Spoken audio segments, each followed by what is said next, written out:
क्या होता है जब एक लड़की सपने देखने लगती है और जब उसके वही सपने उसके अपनों के ईगो के आड़े आ जाते हैं। आज मैं आप सभी से बात करने वाली हूँ राधिका यादव मर्डर केस के बारे में, जिसके पर्सपेक्टिव से अगर आप देखें तो ये काफ़ी ज़्यादा हम लोगों को एक भयावह सिचुएशन दिखा देता है, हमारी सोसाइटी की एक ऐसा रिफ्लेक्शन दिखाता है जिसको ऑफ कोर्स अगर हम एक यूटोपियन वर्ल्ड में रह रहे हैं और अपनी सोसाइटी को एक मॉडर्नाइज सोसाइटी मान रहे हैं तो हम नहीं देख पाएंगे। लेकिन आप और हम इस कंट्री का फ्यूचर है जो कि इसको बेहतर या वर्स में शेप कर सकते हैं। तो इसीलिए आप सभी से दरख्वास्त है कि इस सेशन को अंत तक ज़रूर देखिएगा, क्योंकि इस सेशन में मैं कोई भी कंट्रोवर्शियल या न्यूज़ एंगल आप सबसे शेयर नहीं करने वाली हूँ। रादर हम इस पर्टिकुलर केस को हमारे एथिक्स गवर्नेंस के पर्सपेक्टिव से देखेंगे कि कैसे इस टाइप की जो once in a lifetime case studies होती हैं वो हमारी सोसाइटी का जो मिरर है उसका दर्पण, उसका रिफ्लेक्शन बिल्कुल ही चेंज करके रख देती हैं। तो चलिए बिना किसी देरी के आज का ये जो सेशन है वो शुरू करते हैं और समझने की कोशिश करते हैं सबसे पहले कि आखिर हुआ क्या था। तो अगर हम सबसे पहले इस केस के बारे में बात करें तो करीब 11 जुलाई को अलिजिडली गुरुग्राम में अगर हम देखें तो राधिका यादव जो कि एक टेनिस प्लेयर थी, उनका बहुत ही बेरहमी से हत्या कर दी गई, मर्डर कर दिया गया उनके खुद के पिताजी के द्वारा। अगर आप देखें तो 5 राउंड फायर किए गए थे, जिसमें 3 सीधे सीधे उनको लगे। जो उनके चाचा जी थे वे उनको हॉस्पिटल ले गए, लेकिन तब तक उनको डिक्लेयर डेड कर दिया गया था।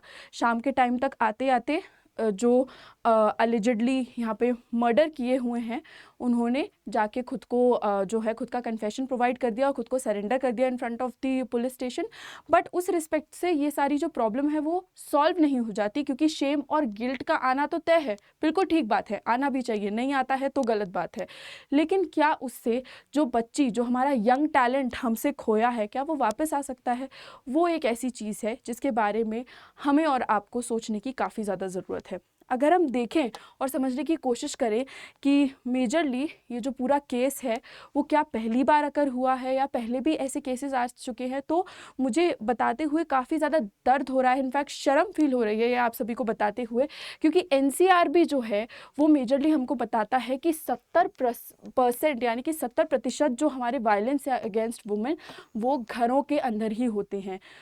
150 से 200 ऑनर किलिंग्स रिपोर्टेडली होती ही हैं हमारी कंट्री में, एंड उसके साथ साथ कई सारे केसेस जो हैं वो अंडर रिपोर्टिंग का भी शिकार होते हैं, जिसके पर्सपेक्टिव से आप कुछ नहीं कर सकते, क्योंकि अगर रिपोर्टेड ही नहीं है केस तो फिर आप उसके पर्सपेक्टिव में क्या जानकारी इकट्ठा करोगे, क्या उसमें मेजरली आप फाइंडिंग्स लेकर के आओगे जिससे आप सोसाइटी को बेहतर बना पाओगे? कुछ नहीं कर पाओगे। अगर आप ये पूरा केस देखो तो एक ये मॉडर्न डे ऑनर किलिंग का भी रूप आप इसको दे सकते हैं, क्योंकि अगर आप देखो तो ऑनर पे बात तो आई थी, फैमिली के नहीं पर बच्ची के ऑनर पे तो बात आई थी। बट वही है कि हमारी जो कंट्री है उसका जो कॉन्स्टिट्यूशन है, उसके जो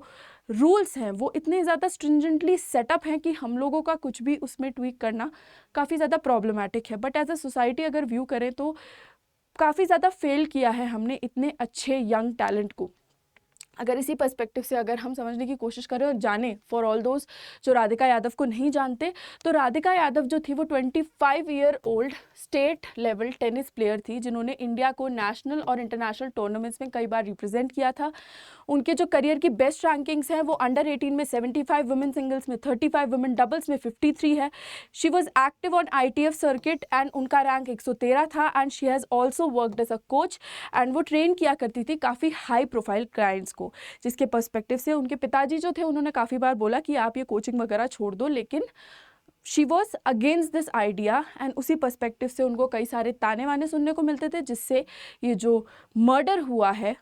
वो उस पर्सपेक्टिव में ही अगर आप देखो तो कंडक्ट किया गया है। अगर हम मोटिव्स की बात करें कि अलिजिड मोटिव क्या था इस पूरे पर्सपेक्टिव का, इस पूरे मर्डर का, तो दीपक यादव जो थे उनके रिलेटिव्स और विलेजर्स काफ़ी ज़्यादा ताना मारते थे कि आप तो अपने बेटी के पैसे पे जीते हो। अरे आज के टाइम पे अगर हम मानो तो फिर क्या गलत है? आपका ही तो बच्चा है, बेटी हो या बेटा, क्या फ़र्क पड़ता है? अगर हम आज भी इसी लूप में फंसे रह जाएंगे तो फिर तो बेटी पढ़ाने का, बेटी को आगे बढ़ाने का भी कोई मतलब नहीं होता। ये जितनी भी स्कीम्स चल रही हैं उनका भी कोई मतलब नहीं है। तो सरकार को भी इस पे संज्ञान लेने की काफ़ी ज़्यादा ज़रूरत है, और आप लोगों को भी इस पे ओपिनियन बिल्डिंग करने की काफ़ी ज़्यादा ज़रूरत है कि ऑन ग्राउंड जो भी चीज़ें हो रही हैं क्या वो ठीक हो रही हैं या उसके लिए हम लोगों को और ज़्यादा स्ट्रिक्ट मेजर्स लेने की ज़रूरत है। इसी पर्सपेक्टिव में अगर आप देखो तो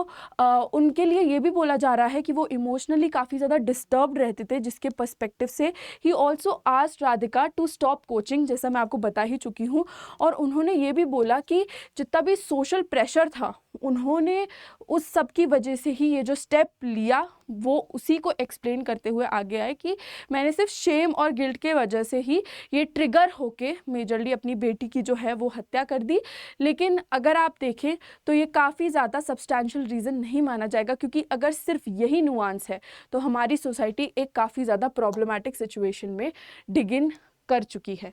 अगर हम देखें इसी पर्सपेक्टिव से कि पुलिस और मीडिया का क्या स्पेक्यूलेशन है इस पूरे केस के चलते, तो आप देखोगे कि कई सारे एंगल्स यहाँ पे बाहर आ रहे हैं। एंगल्स लाइक लव अफेयर, क्योंकि म्यूज़िक वीडियो एक शायद सोशल मीडिया पोस्ट कुछ मिल गया था लोगों को। पुलिस ने ये भी रूल आउट किया कि हो सकता है यहाँ पे उनको एक्ट्रेस बनने की भी इच्छा थी, तो उस पर्सपेक्टिव से भी शायद परिवार में कुछ डिस्प्यूट हो गया हो। लेकिन अंततः जो रीज़न निकला वो यही था कि फिनेंशियल ईगो और पेट्रियार्कल शेम जो थी वो काफ़ी ज़्यादा आड़े आ गई, एंड ईगो के चलते एक पिता ने अपने बच्ची की हत्या कर दी।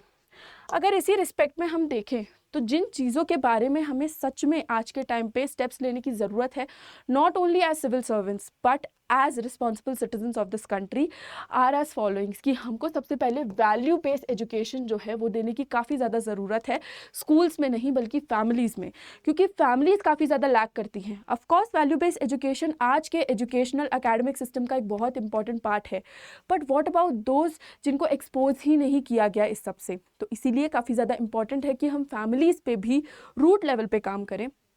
हम एक साइकोलॉजिकल सेफ स्पेस बनाए विद इन द होम्स, जिसके पर्सपेक्टिव से लोगों को जो है वो बात करने की फ्रीडम मिले एटलीस्ट। उसी रिस्पेक्ट से हमको इमोशनल इंटेलिजेंस और हेल्प सीकिंग बिहेवियर पे भी काफ़ी ज़्यादा काम करने की ज़रूरत है, so that we as a society ensure our men of the society that it's okay to cry, it's okay to express, because here's where we are failing a lot कि लड़का है रो रहा है, ऐसे कैसे रो सकता है। इसी सब पर्सपेक्टिव से अगर आप देखो तो there are very many under reportings with respect to the mental health of the men section of the society. तो इसी रिस्पेक्ट से हमें इन सारी चीज़ों पे काफ़ी ज़्यादा फोकस करना ज़रूरी है, क्योंकि of course what happened is very very influential with respect to the future generation, कि वो इसको देख के एक्चुअली कैसे शेप होगा।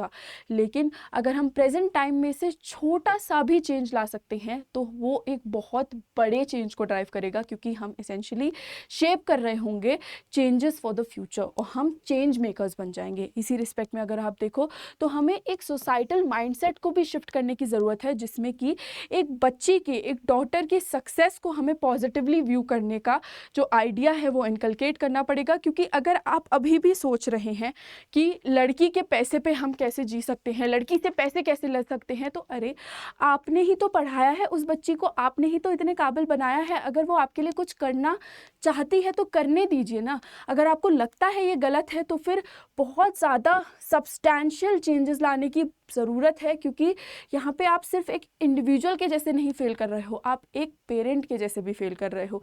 आप एक फैमिली के जैसे भी फेल कर रहे हो। तो इसी रिस्पेक्ट में काफ़ी ज़्यादा चेंजेस पे हम लोगों को काम करने की ज़रूरत है। एंड अगर इस पर्टिकुलर नुआंस में देखें तो देर आर सर्टेन थीम्स जिस पे हमें फोकस करना चाहिए, एंड आपके एग्जाम पर्सपेक्टिव से भी इस पे फोकस किया जा सकता है एथिक्स वगैरह के पेपर में, which is patriarchy in urban homes, women's economic independence as a threat, mental health and social pressure, honour based violence in new form, safety of women in their own homes. अगर आप देखो तो society के perspective से भी ये काफ़ी ज़्यादा इंपॉर्टेंट टॉपिक है, तो बिल्कुल भी छोड़िएगा मत इसको, क्योंकि हमें रिफ्लेक्शन करने की काफ़ी ज़्यादा ज़रूरत है। इस सब रिस्पेक्ट में अगर हम देखें तो राधिका का केस जो था वो आइसोलेटेड नहीं था, ये एक ऐसा सिंबॉलिक केस था जिसने बताया कि हमारी सोसाइटी में बहुत ज़्यादा डीप इश्यूज जो हैं वो एग्जिस्ट करते हैं। उनकी सक्सेस जो थी वो बन गई एक ट्रिगर, और उनकी इंडिपेंडेंस, उनकी स्वतंत्रता जो थी वो बन गई एक थ्रेट, जिसके रिस्पेक्ट में आज वो हम लोगों के बीच में नहीं है। इसीलिए हम लोगों को सवाल उठाने चाहिए कि क्यों आज भी हम डॉटर्स को एज बर्डन ही देखते हैं, क्यों हम उन पर रिलाई नहीं कर सकते, क्यों एक वुमेन की सक्सेस को अप्रूवल की ज़रूरत है सोसाइटी के, क्यों ऐसा हमारी सोसाइटी में आज के टाइम पे 21वीं शताब्दी 21st सेंचुरी में भी ये सब एक्चुअल में एग्जिस्ट करता है। है और हम इस इमोशनल डिस्ट्रेस जो कि वायलेंस का रूप ले लेता है उसको कैसे एड्रेस कर सकते हैं हाउस होल्ड में, क्योंकि हम देखते हैं तो टाइम एंड अगेन जो सिचुएशन होती है वो इन सारे इमोशनल सप्रेशन की वजह से ही होती है, जिस पे हमें फोकस करना काफ़ी ज़्यादा ज़रूरी है। क्योंकि अगर हम अपने हाउस होल्ड्स को ठीक कर लेंगे तो देयर आर हाई चांसेस कि हम बाकी सारी चीज़ें जो है वो खुद ब खुद विल फॉल इन प्लेस। तो इसी रिस्पेक्ट से आप सभी को सेंसिटाइज करने के लिए मैंने मेजरली ये वीडियो बनाया था। आप लोग अगर देखें तो काफ़ी ज़्यादा ज़रूरी है कि हम सोसाइटल पर्सपेक्टिव से भी हर चीज़ पे फोकस करें। एंड उसी रिस्पेक्ट से अगर आप आज के टाइम पे कोई भी चेंज लाना चाहते हैं, अगर आप मुझसे इत्तेफाक रखते हैं या आप मुझे सपोर्ट करते हैं, what ever may be the case, तो मुझे ज़रूर से कमेंट सेक्शन में बताइएगा एंड एक ओपिनियन बिल्ड करने की ज़रूर कोशिश कीजिएगा, क्योंकि हम ऐसे ही केसेस के साथ इस चैनल पे ओपिनियन बिल्डिंग करने की कोशिश करते हैं। क्योंकि यूपीएससी जो है वो सिविल सर्वेंट्स को ही हायर करना चाहता है, जिनको उन्हें बस थोड़ा सा ग्रूम करना पड़े, जिनका खुद का एक ओपिनियन हो, जिनको सोसाइटी की समझ हो और जो कल में एक बहुत बड़ा बदलाव ला पाए। तो आई रियली होप कि आपको जो ये सेशन है वो इन्फॉर्मेटिव लगा होगा। And if that was the case then please do like, share, comment and subscribe to our channel. And उसी रिस्पेक्ट से अगर आप लोगों को कोई भी डाउट आता है, कोई भी दिक्कत परेशानी है, तो आप मुझे कमेंट सेक्शन में भी बता सकते हैं और मुझे मेरे ईमेल आईडी या टेलीग्राम चैनल पे भी रीच आउट कर सकते हैं। सो यस, आज के लिए बस इतना ही। मिलेंगे इस पर्टिकुलर चैनल पे स्टैटिक, करंट और हमारी एकेडमिक वीडियोज़ के साथ। तब तक के लिए जय हिंद, जय भारत।